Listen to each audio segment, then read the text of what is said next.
To my channel.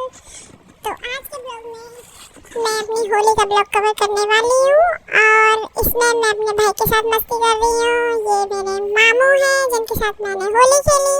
ये मेरा प्यारा भाई है जिसको मैंने जमकर कलर लगाया और बहुत ही उसे तंग किया। वो मेरे से बहुत ही ज़्यादा इरिटेट भी हो गया था।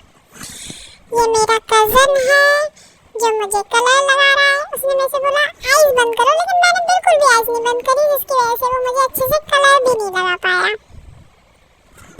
मेरे भाई, इस भाई का नाम है जय। ये देखो भाई मेरा कैसे मेरे को कलर लगा रहा है। भाई ने मेरी नोज पे भी लगा दिया, चिन पे भी लगा दिया।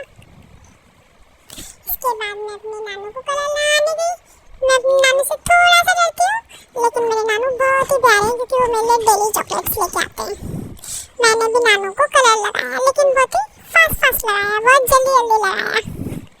इसके बाद में मेरे दोनों भाई होली खेलने लगे, एक दूसरे को कलर लगाने लगे और इन दोनों ने भी जम के मस्ती की। उसके बाद में भाई की वाट भी लगी, क्योंकि भाई की वाट कैसे लगी, क्योंकि मामी ने भाई को खूब सारा कलर लगाया। फिर उसके बाद में हमने